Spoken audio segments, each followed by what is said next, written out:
The cafe was bustling with noise and warmth, a welcome contrast to the chilly gray morning outside. It was the kind of place that smelled of cinnamon, fresh pastries, and expensive coffee, the kind that only wealthy businessmen and tech gurus could afford on a regular basis. In the farthest corner sat a man who seemed completely detached from the rest of the world. Raymond Ashcroft, billionaire CEO of a global tech empire, known more for his cold mergers than for any ounce of compassion, sipped his Americano while scrolling through his phone. People rarely bothered him, not only because he was famous, but because he had a reputation for being intimidating. He barely noticed the little girl standing in front of the counter, staring longingly at the display of muffins and hot chocolate. Her name was Emily. She was no older than 8, bundled in a worn coat 2 sizes too big, her shoes scuffed, but her eyes, those big, brown eyes, sparkled with warmth and curiosity. She clutched a crumpled dollar bill and a few coins in her small hand. The cashier, a kind young woman named Jess, leaned over the counter. "Hi, sweetheart. Can I help you?" Emily nodded shyly. I want to get a hot chocolate, please. And maybe a muffin? If this is enough." Jess glanced at the coins. Not nearly enough. Behind her, Raymond lifted his gaze for a moment. Something about the girl's voice pulled at him. Something strangely familiar. He blinked and looked away. Jess hesitated. She could pay the difference herself, but before she could say anything, another voice interrupted. "I'll pay for it." Emily turned around to find herself staring up, way up, at the tall, serious-looking man in the corner. Raymond had surprised even himself. His voice had come out without thinking. Something about that child's posture, the way she tried to be polite despite clearly having so little, gnawed at his chest. Emily looked at him, wide-eyed. "Thank you, mister." "But," she held up her coins. "I want to pay for yours too. You helped me. I want to help you." Raymond blinked. "What? I saw you sitting alone. Maybe you don't have anyone to have coffee with. So I'll buy you one." Jess covered her mouth, holding back a laugh and tears all at once. Raymond's lips twitched into something resembling a smile. "You don't have to do that." "I want to," Emily insisted. "Even if it's just a little."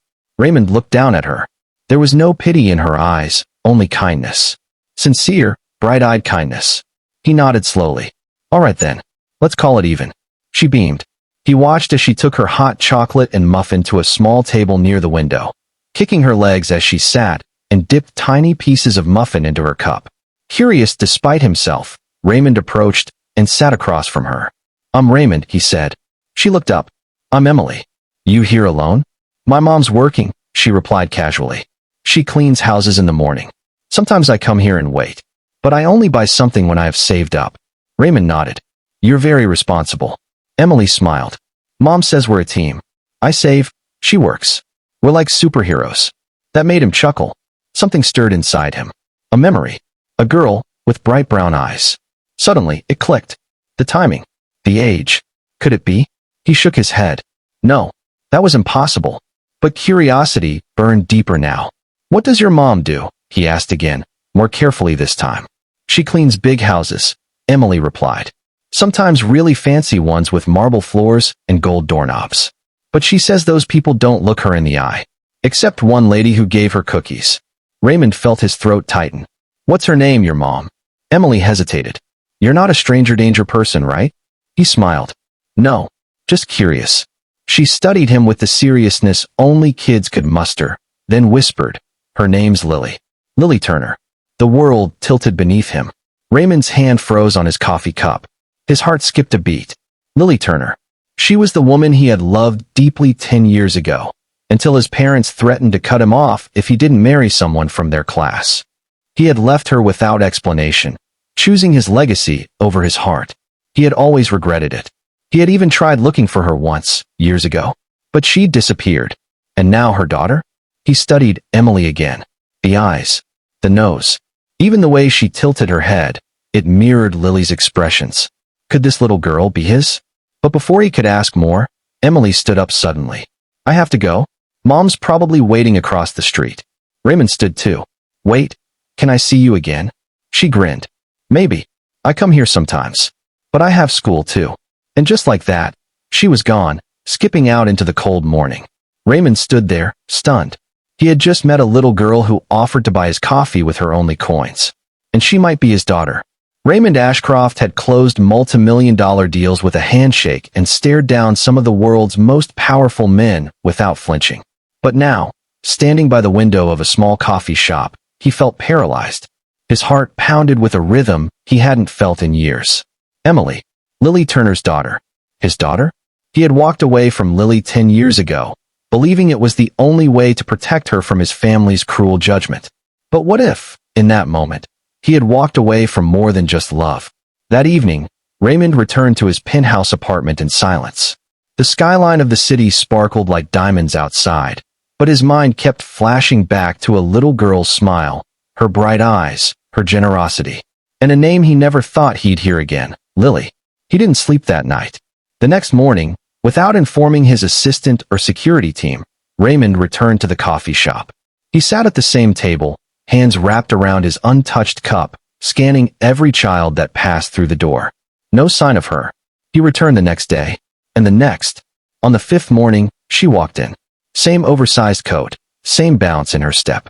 This time, her hair was tied in two messy ponytails, and her shoes were even more worn. Raymond's heart leapt. Emily smiled when she saw him. "You're here again.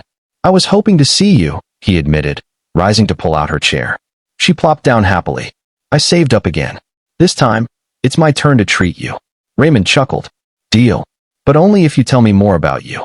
Emily bit into a muffin and began to talk in bursts, about her school, how her mom sang while washing dishes, and how she sometimes pretended she was a princess, but not the kind that needed saving. "I want to save others," she said proudly. Raymond listened, captivated. He asked carefully, "Do you know your dad?" Emily's chewing slowed. She wiped her mouth and looked out the window. "No," she said softly. "Mom said he left when I was still in her tummy. Said he had to choose between her and something big." Raymond swallowed hard. "Did she ever say his name?" "No." Emily stared down at her hot chocolate. "Sometimes, I think maybe I did something wrong. But Mom says he probably just didn't know how to be brave." Raymond looked away, blinking fast. He couldn't speak. But Emily smiled again, cheerful as ever. "It's okay. I always told Mom I'd be strong enough for both of us." He cleared his throat. "Do you think maybe I could meet your mom sometime?" Emily's eyes widened. "You want to meet my mom?" He nodded slowly. "Only if she agrees, of course. I'll ask her." She bounced up. "We'll be here tomorrow. Promise." The next day, Raymond hadn't worn a suit. For the first time in years, he dressed simply, wanting to look like a regular man. Not a CEO, not a billionaire, just a human being. At precisely 9:12 a.m., the door chimed.